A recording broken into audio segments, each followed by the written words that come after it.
Welcome back to Morning Break. We're taking a look outside with our Savannah Riverfront Sky Cam, a beautiful view right there of our beautiful city. The League of Women Voters began as an organization to encourage women to get involved in something they had never had access to before, which is voting.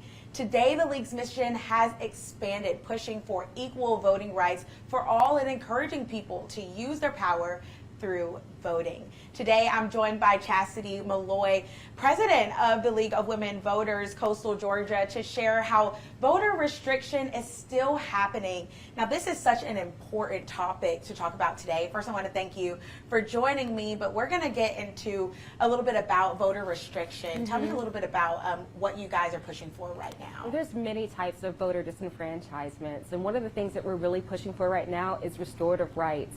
So those are rights to vote for those who have completed their sentences, they completed their felonies, they completed their time, and oftentimes they have no idea that, you know what, I can't go vote again. Yeah. So we're trying to share some education and awareness around restorative rights and making sure that everyone who is eligible to vote will go vote on November 5th.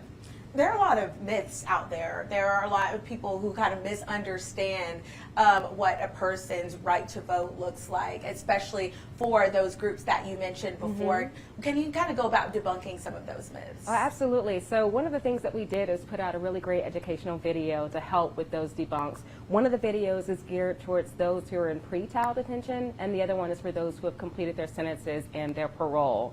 And again, the purpose of those videos is to make sure that folks are aware of the next steps who find themselves in those situations, so that they're not confused or kind of wondering, like, you know, can I not? And we really partner with some other organizations that have really been doing a lot of work around this. One of them is the Deep Center, the Georgia Law Center, as well as the Nevada Center, to make sure that we can get information out to folks in a timely manner before the deadlines start to come up, you know, such as checking your voter registration and making sure that you are registered to vote in time for the election. So those are some of the things that we're hoping to do. We're putting out this amazing YouTube video around restorative rights. So people who don't know if they're allowed to, say they have a criminal history, what would you tell them to go about finding out? Well, the first thing to definitely do is to check your voter registration status, and you can do that on the My Voter page. So that is mvp.sos.ga.gov. That'll let you know right there whether you are registered to vote or not. That's the first step, and that has to be done before October the 7th, which is the last day to register in the state of Georgia.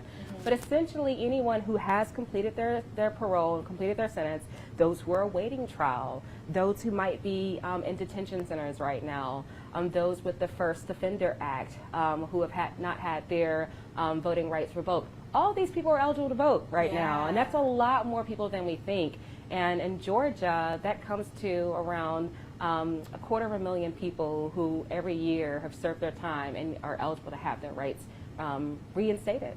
And so many of those people, even in that number, really have no clue. They have no idea. They have Why no is idea. it so important that you all continue talking about this? Because Georgia has one of the highest incarceration rates in the country, you know, and so, you know, that already itself, in and of itself, is a problem. So we want to make sure that we are doing everything we can to get those people back on the voting rosters, to get those folks educated of their voting rights, because that is definitely the mission of the League of Women Voters for Coastal Georgia, to make sure that everyone who is eligible can vote and that we're empowering these voters.